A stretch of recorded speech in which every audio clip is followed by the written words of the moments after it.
je vais partager avec vous le support de cours et on va revenir à l'interprétation des valeurs trouvées. Alors, je vais partager avec vous euh, le chapitre 2, le résumé du chapitre 2, D'accord.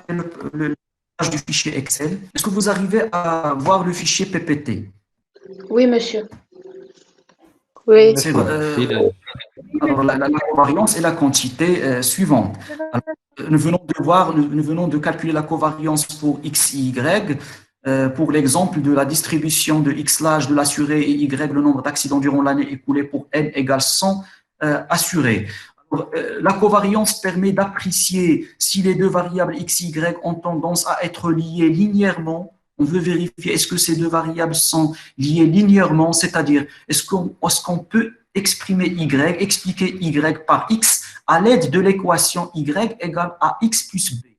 L'inconvénient est que son interprétation est difficile car sa valeur dépend du choix des unités sur X ou sur Y, c'est-à-dire l'unité de mesure de la covariance, c'est l'unité de X fois l'unité de Y. Pour l'exemple de 100 assurés, c'est année fois accident. Il est très difficile d'interpréter la valeur de la covariance. Pour cette raison, il est préférable d'utiliser le coefficient de corrélation linéaire. Alors, le coefficient de corrélation linéaire entre deux variables statistiques X et Y est le rapport de leur covariance par le produit de leurs écarts type sigma X fois sigma Y, avec toujours le coefficient de corrélation se situe entre moins 1 et 1. Maintenant, après l'application numérique, dans l'exemple de 100 assurés, nous avons trouvé un coefficient de corrélation est égal à 0,10. 0,10 se situe entre moins 1 et 1. Maintenant, pour l'interprétation de la valeur du coefficient de corrélation, on va adopter la règle de décision suivante. Tout d'abord, la première remarque, le coefficient de corrélation XY, c'est aussi le coefficient de corrélation YX. C'est la même chose. XY, YX, c'est la même chose. La même chose pour la covariance. Covariance XY, c'est aussi covariance YX. C'est la même chose. Alors maintenant, pour la règle de décision, pour l'interprétation du coefficient de corrélation, il existe trois situations possibles. Lorsque le coefficient de corrélation est inférieur à 0, alors la relation linéaire entre X et Y est négative. C'est-à-dire, lorsque X augmente, Y diminue. Il varie dans le sens inverse. Et lorsque X diminue, Y augmente. Alors ici, la valeur du coefficient A va être négatif. Le coefficient A de l'équation Y égale à X plus B va être négatif. Lorsque le coefficient de corrélation est inférieur à 0, alors la relation linéaire, il faut ajouter l'adjectif linéaire, car nous sommes en train de s'intéresser à la relation linéaire entre X et Y. Est-ce que Y peut être exprimé par l'équation Y égale à X plus B? C'est-à-dire qu'on peut expliquer Y par la variable X à l'aide de l'équation Y égale à X plus B. Il faut ajouter toujours, il ne faut pas écrire alors la relation entre X et Y est négative. C'est faux. Il faut ajouter l'adjectif linéaire. Alors la relation linéaire entre X et Y est négative. Deuxième situation possible, lorsque le coefficient de corrélation est supérieur à 0. Alors la liaison linéaire est positive. Alors dans notre exemple, quelle était la valeur du coefficient de corrélation trouvé avec le logiciel Excel? C'est 0,10. 0,10 est supérieur à 0. Est supérieur à 0. Alors quelle est la nature de la liaison entre X et Y? Est-ce que la relation linéaire est positive ou bien négative? Elle est positive. Elle est positive, puisque le coefficient de corrélation est égal à 0,10. Elle est supérieure à 0. On peut dire que la liaison linéaire est positive. Alors, puisqu'elle est positive, lorsque X augmente, Y augmente ou bien diminue? Augmente. Y Augmente. Et que représente X? Que représente X? X représente l'âge. Et que représente Y? Y représente le nombre d'accidents. Supposons que les données du tableau de contingence, ce sont des données fiables, des données qui sont réelles. Alors, plus l'âge de l'assuré augmente, plus le nombre d'accidents augmente ou bien diminue? Augmente. Oui. Plus l'âge de l'assuré augmente, plus le nombre d'accidents augmente. D'après les données du tableau de contingence. Dernière situation possible, lorsque R, le coefficient de corrélation est égal à 0, alors ici, nous n'avons pas le droit de dire que X et Y sont indépendantes, les deux variables sont indépendantes. Nous avons le droit, puisque le coefficient est égal à 0, nous avons le droit de dire qu'il y a absence de relation linéaire entre X et Y. Nous avons le droit de dire la liaison linéaire entre X et Y est nulle, c'est-à-dire qu'il y a absence de relation linéaire entre X et Y. Il existe peut-être une liaison non linéaire entre X et Y. Alors, si le coefficient de corrélation est égal à 0, la conclusion, il y a absence de relation linéaire. On peut avoir une relation entre X et Y, une relation qui n'est pas linéaire. Mais la relation, on ne peut pas expliquer Y à l'aide de l'équation Y égale à X plus B, car il n'existe pas de relation linéaire entre les deux variables, si le coefficient de corrélation est égal à 0. Mais la réciproque, c'est-à-dire si les deux variables x et y sont indépendantes, si x et y sont deux variables indépendantes, automatiquement le coefficient de corrélation est égal à 0. Si x et y sont indépendantes, le coefficient de corrélation est égal à 0. Par contre, si le coefficient qui est égal à 0, on ne peut pas dire que x et y sont indépendantes. On peut dire qu'il y a absence de relation linéaire entre x et y. C'est-à-dire que x et y ne sont pas indépendantes. Ils peuvent être dépendantes, ils peuvent être liées par une relation qui n'est pas linéaire. Alors, cette remarque, le coefficient de corrélation linéaire entre deux variables quantitatives indépendantes est nul. Alors, si x et y indépendantes, si x et y sont indépendantes, automatiquement le coefficient de corrélation sera égal à 0. Mais la réciproque est fausse. C'est-à-dire, si le coefficient de corrélation Rx, Y est égal à 0, cela ne signifie pas que X et Y sont indépendants. Cela signifie quoi? D'après la dernière situation, cela signifie qu'il y a absence de relation linéaire entre X et Y. C'est-à-dire, on ne peut pas exprimer Y à l'aide de l'équation AX plus B. On peut avoir une relation non linéaire entre X et Y. On peut avoir le cas où X et Y sont liés par une relation non linéaire. Alors, ce qu'il faut retenir, c'est X et Y sont indépendantes automatiquement. Le coefficient de corrélation est égal à 0, alors que la réciproque est fausse, c'est-à-dire, si le coefficient de corrélation est égal à 0, nous n'avons pas le droit de dire que X et Y sont indépendantes. Monsieur, s'il vous plaît, une question. Oui, Monsieur, s'il vous plaît, est-ce que l'absence de liaison linéaire implique que le coefficient A de l'équation Y est égal à X plus B? Très bien, c'est-à-dire que A est égal à 0.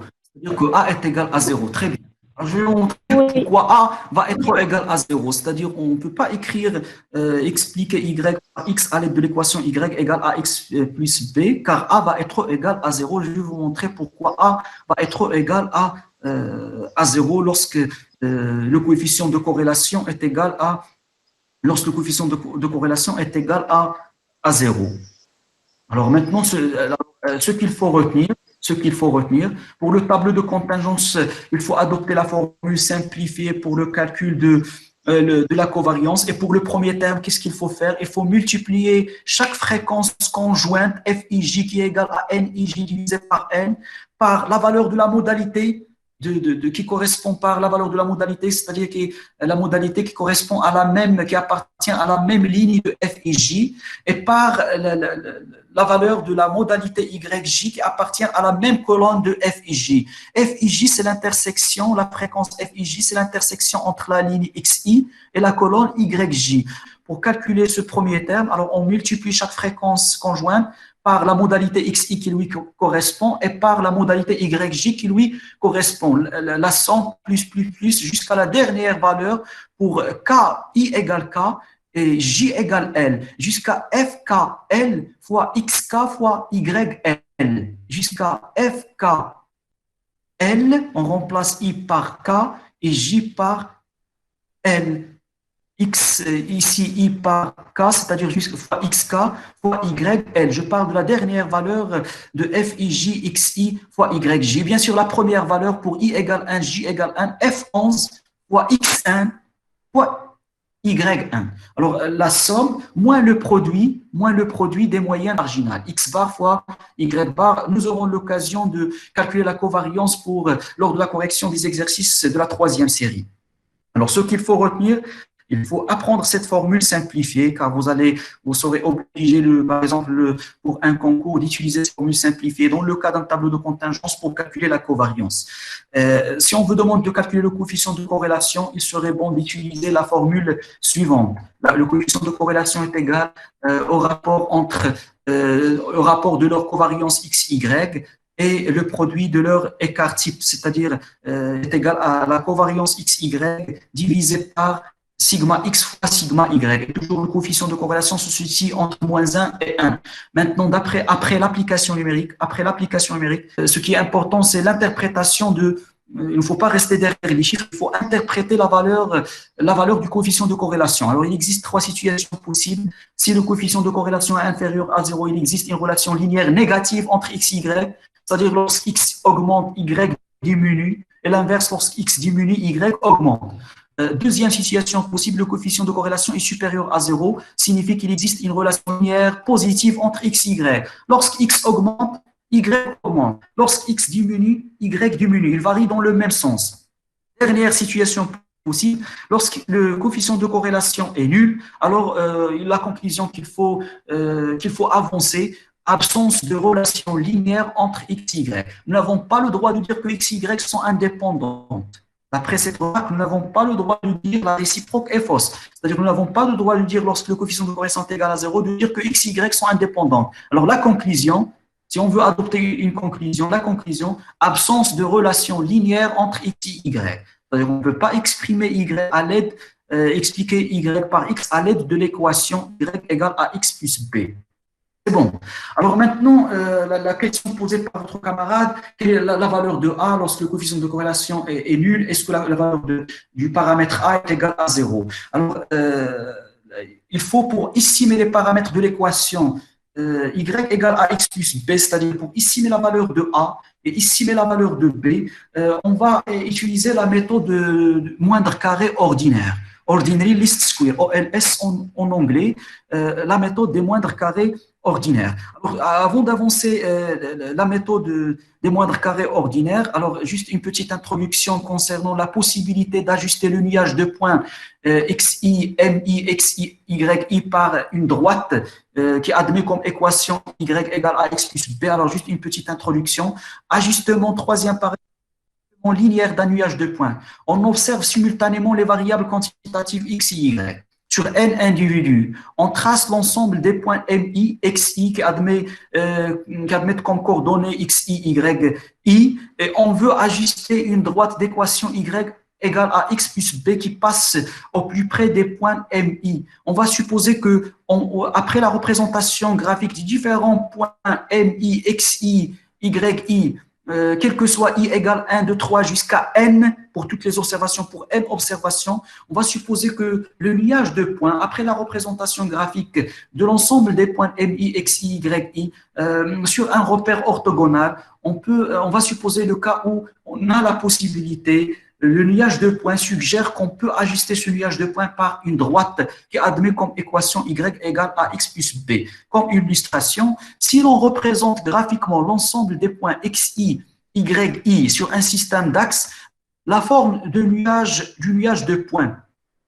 peut inviter à ajuster une droite. La première figure, alors cette figure, alors nous avons le nuage de points. Alors, ce nuage de points suggère qu'on peut ajuster ce nuage de points par une droite y égale qui admet comme équation y égale à x plus b. C'est-à-dire qu'on peut suggérer qu'il existe une relation linéaire entre x et y. On veut expliquer y par x. Juste ici, pour le vocabulaire à utiliser, normalement, puisque x, on veut expliquer y par x, x est une variable explicative. Et y est une variable expliquée ou bien à expliquer.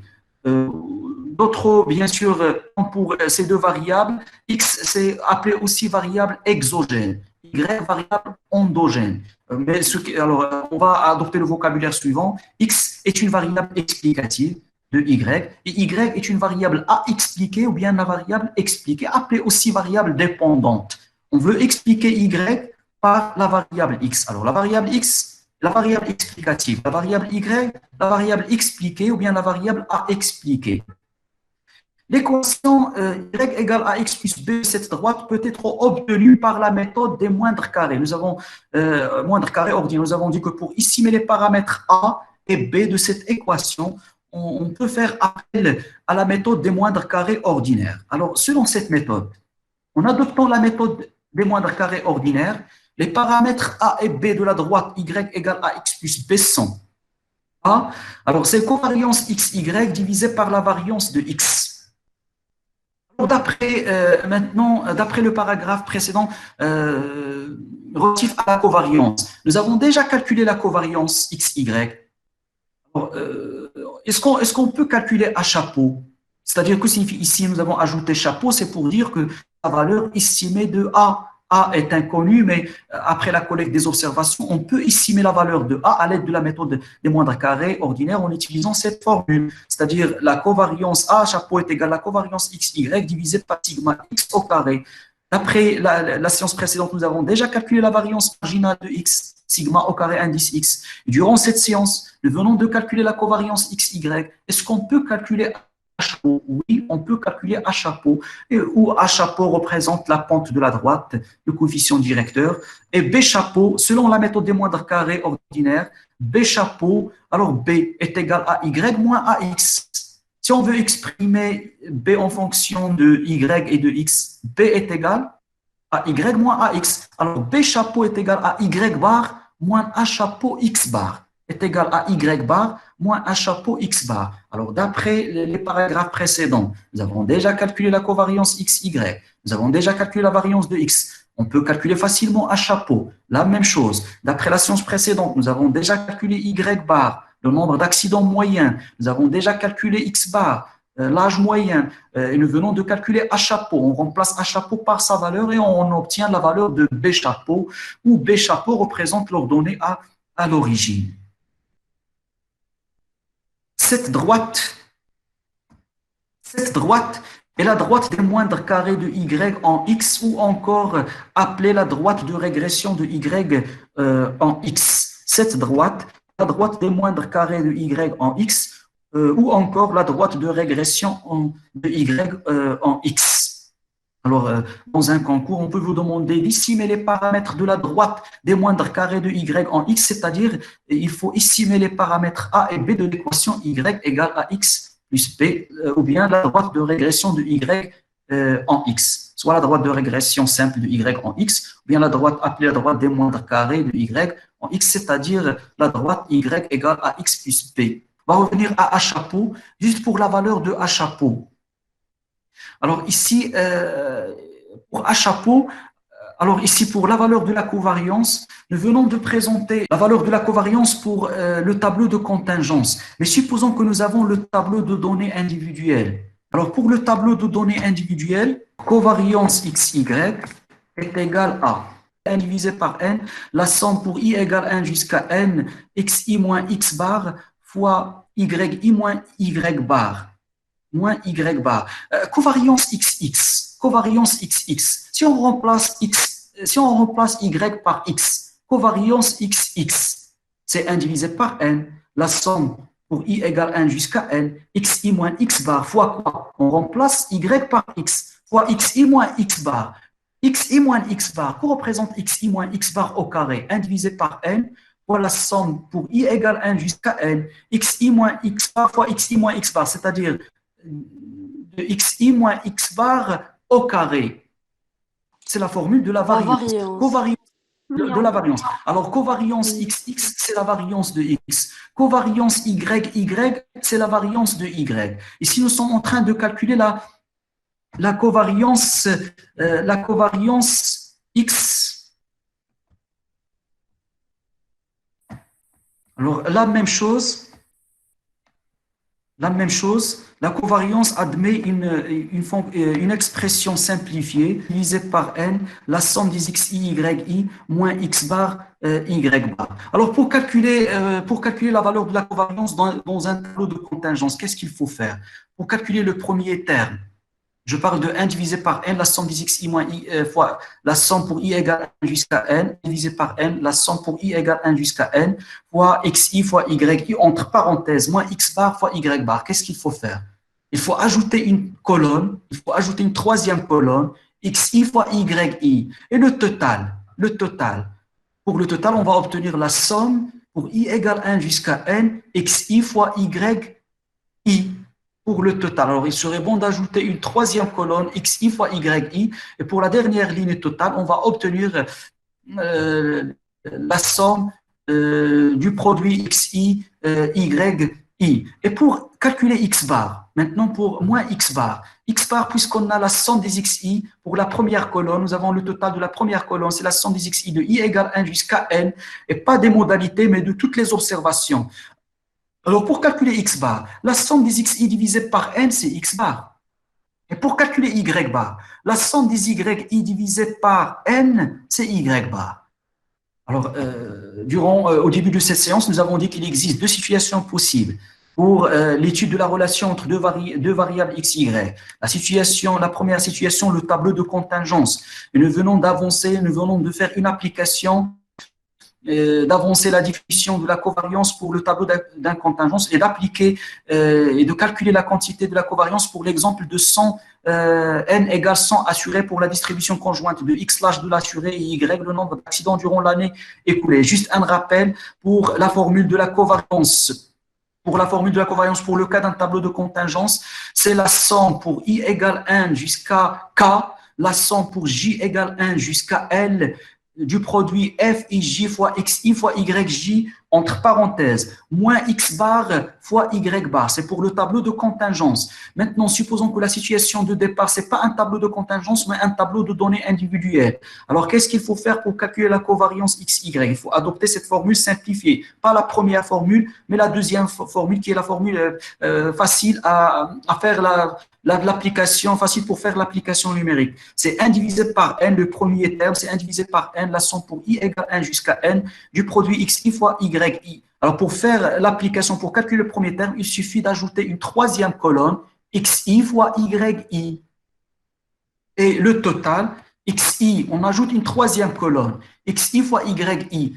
Première ligne, x1 fois y1, deuxième ligne, x2 fois y2, énième ligne, c'est xn fois yn. Le total, la dernière ligne, c'est la somme pour i égale 1 jusqu'à n du produit xi fois yi. Alors maintenant, ce total divisé par n, c'est le premier terme, moins x bar, y bar. Et pour calculer x bar, c'est la somme des xi pour i égale, c'est la somme pour i égale 1 jusqu'à n des xi divisé par n, c'est x bar. Et y bar, c'est la somme pour i égale 1 jusqu'à n des yi, c'est y bar.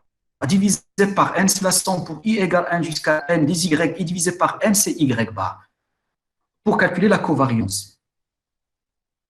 Je vais revenir à l'estimation des paramètres du paramètre à chapeau. Alors, nous venons de voir durant la première partie de cette séance la méthode qu'il faut adopter pour calculer la covariance pour le tableau de contingence. Maintenant, pour le tableau de données individuelles, vous avez ces deux formules pour à chapeau. Il serait bon d'adopter la dernière formule, la formule simplifiée. Alors, pour le cas d'un tableau de données individuelles, nous avons dit qu'il faut ajouter une troisième colonne, xi fois yi.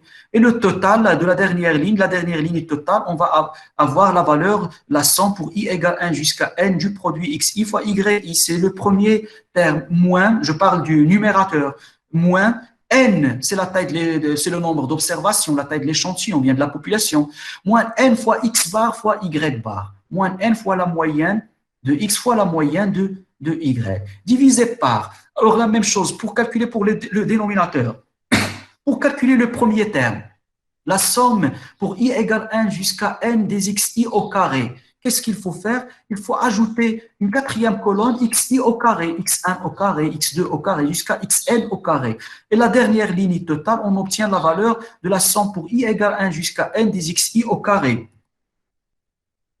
I au carré, moins n fois x bar au carré, n, la taille de la population, fois x bar au carré, la moyenne de x fois ou bien la moyenne de x au carré. Alors, pour calculer la moyenne de x, juste un rappel, c'est la somme des xi divisé par n. Pour calculer la moyenne de y, c'est la somme des yi divisé par n. Alors, d'où vient cette formule simplifiée? Je parle de la deuxième expression de à chapeau.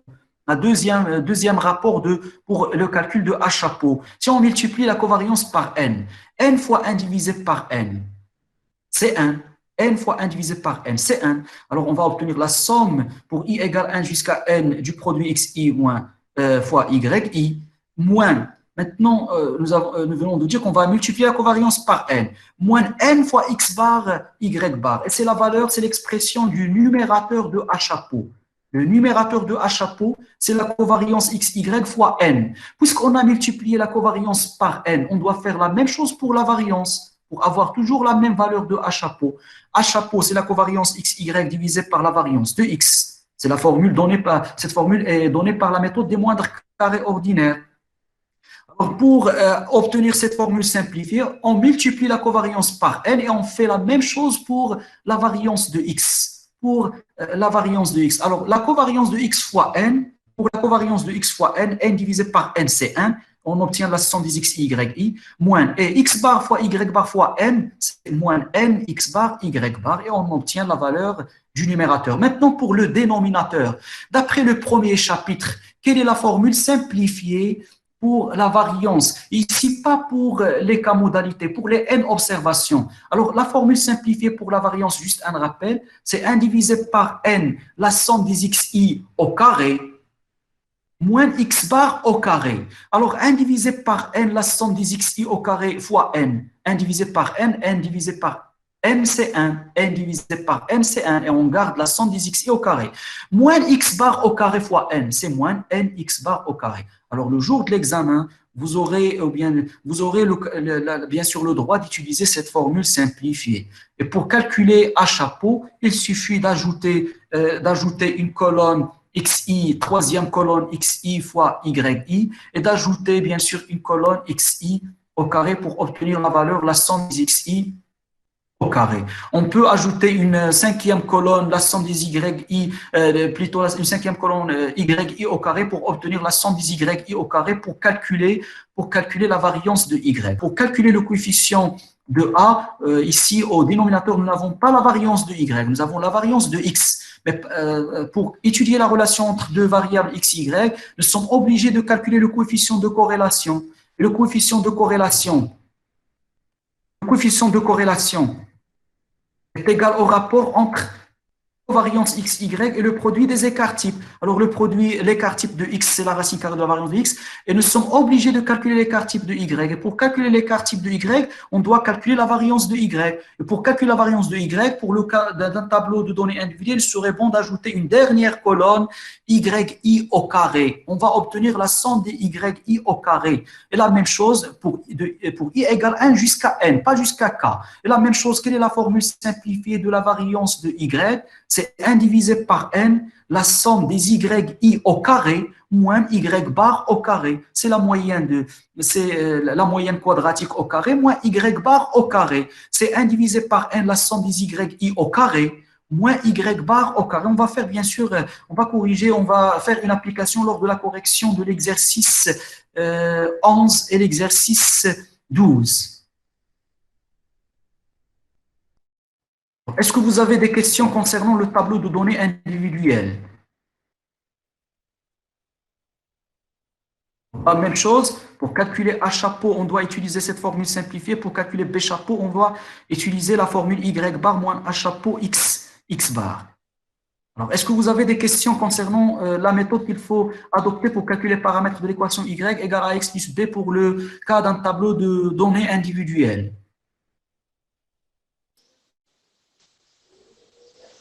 Fin de la présentation du cadre méthodologique du chapitre 2. Avant d'entamer la correction de la troisième série, je vais partager avec vous le fichier Excel.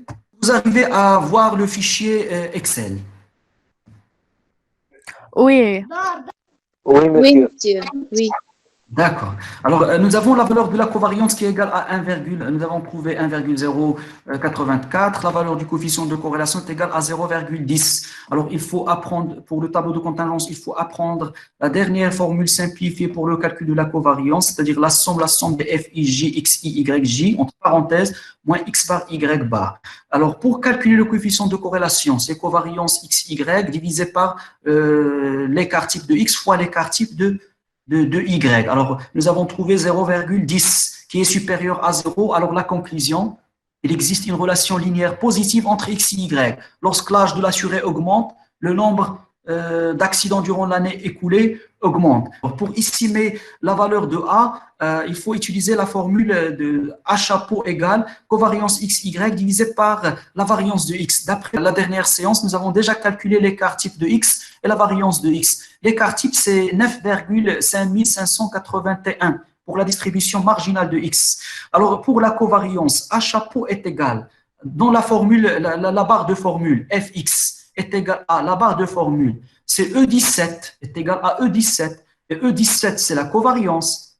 E17, c'est la référence, c'est la cellule où se trouve la valeur de la covariance, c'est-à-dire 1,084 divisé par la variance de X, divisé par H15, et H15, c'est la valeur de l'écart type de X, et H15 au carré, le caractère de concaténation, ici, chapeau 2, c'est-à-dire que signifie chapeau 2, c'est-à-dire au carré, H15 au carré, c'est-à-dire l'écart type de X au carré, sigma X au carré, et on obtient 0, la valeur de H chapeau, c'est 0,01, 0,011865, c'est la valeur de H chapeau. Maintenant, pour calculer B chapeau, il faut utiliser la formule Y bar moins H chapeau X bar. Nous avons déjà calculé H chapeau. Alors, dans la barre de formule toujours, c'est E16. Que représente E16?